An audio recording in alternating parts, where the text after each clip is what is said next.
Welcome to the Glenn Beck program. Got a couple of questions for you. Is our president out of touch? Have you seen his statements that he's made about the election? Is he out of touch? Second thing is,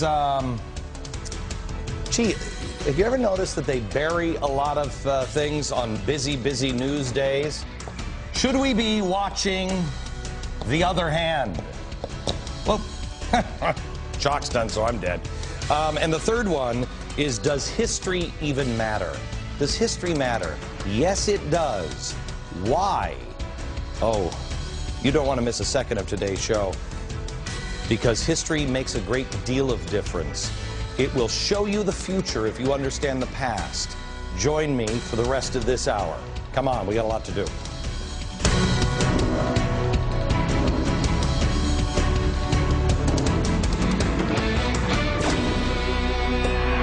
You know the problem with these things? I don't even know how to work it. I mean, when you're not as smart as the chalk dispenser, you're trouble.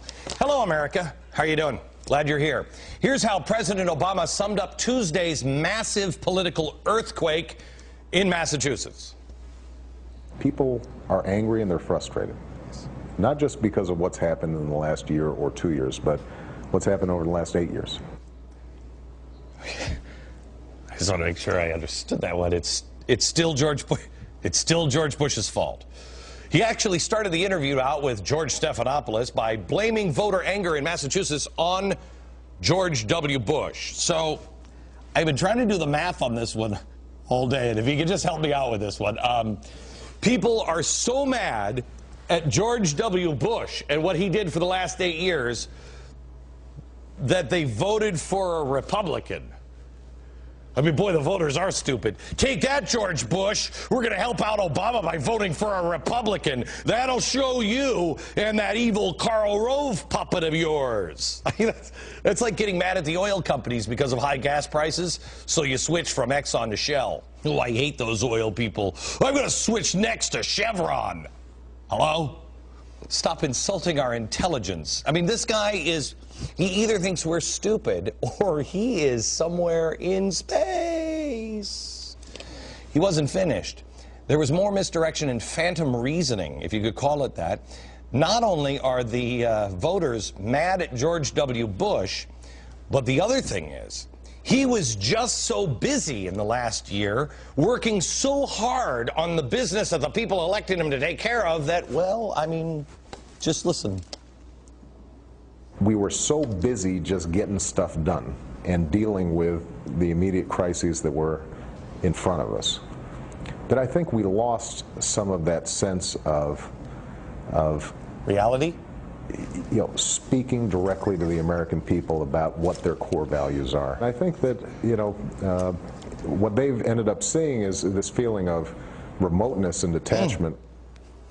Yes, I felt so remote and detached from Washington. I didn't know what they were doing. I was like, it's like, where's Waldo? Where's Obama? What happened to him? Can we get a picture of him from time to time? There were 158 Obama interviews in the last year, 411 speeches, comments, and statements during his first year.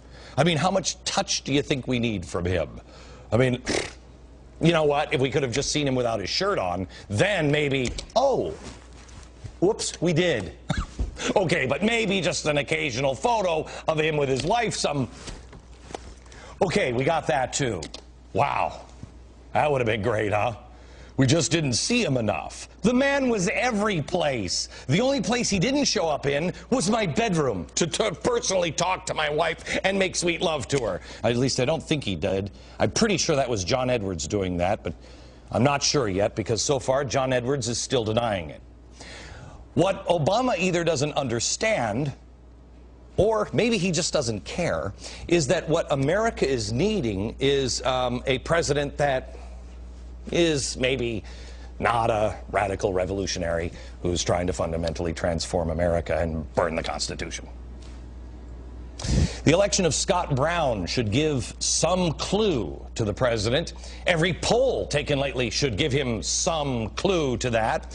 When health care has the support of just 38% of the American people, and still he's trying to ram it down our throats, That's a good example of not, things we don't want. That would be called a radical agenda.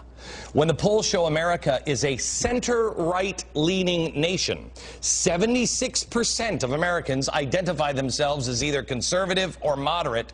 76%. But you're hiring every radical from the 1960s. I mean, they're almost cartoon characters. And then you continue to seize control of businesses, threaten to control wages of private business executives, tax, spend, redistribute wealth, a daily barrage of Karl Marx-inspired class warfare. You haven't just lost touch with the American people. I don't think you were ever in touch with the American people. Maybe that is why you were nothing but bumper stickers when you ran. You didn't give any specifics, because all your specifics we would have rejected. Even Bill Clinton understood the message from the American people in 1995, better at least than Barack Obama. Listen to this.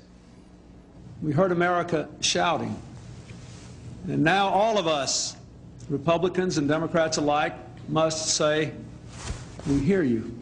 Instead, what this administration says is those angry people got to sit down and shut up. I got to give another speech. Bill Clinton, listen to the difference. Bill Clinton said, we heard you.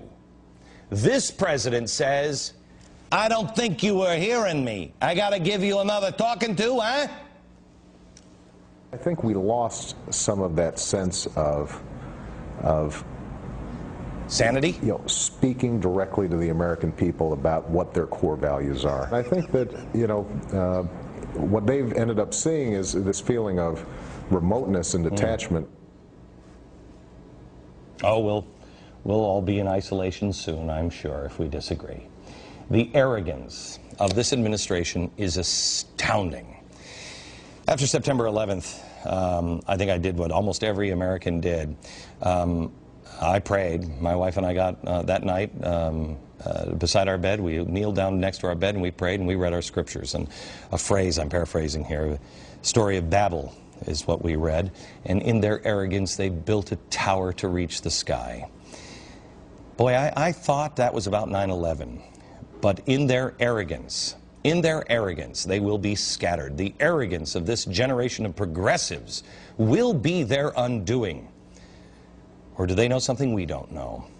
Maybe it's just you and me, well, you and me and your neighbors and, all right, like millions and millions of others just like us, but I don't get it. I heard Michelle Malkin say on Fox and Friends this morning, I turned it on, probably too much information, but I'm standing there watching getting ready to get into the shower, I'm standing in my underpants and I'm watching it, and Michelle Malkin says, somebody needs to psychoanalyze this guy, and I'm like, you know what, that's a good idea. I called Keith Abloh, he's here with us now. Hello, Dr. Keith. Hey, Glenn, how are you? For the life of me, I'm not sure if he is, if he's bluffing or not. Does he believe this stuff? I mean, how do you not? Tell me, what are your impressions of what has happened with the president here and his read of the elections Tuesday? Professionally. Well, here's the thing. Sure, well, professionally speaking. No, I don't think he's bluffing at all. I think he believes exactly what he's saying. I think the problem lies in the kind of stealing that he does, the armor he wears against feedback, so that the ideas that come back to him that he might allow to mingle with his own and change his opinions, he isn't able to do that. Why? Because I think he has a hard and fast belief of himself as a powerful parent in a dangerous world, where the inclinations of people are to be defeated because people are not inherently going to find their way. The free market, people's spirits won't bring them where they need to go. It's a dangerous world, and you need a very strong parent to get you there. And listen to his words, Glenn, as you have. He says this, as you'd say to a kid that you need to re-explain something to. Maybe I didn't tell you clearly enough.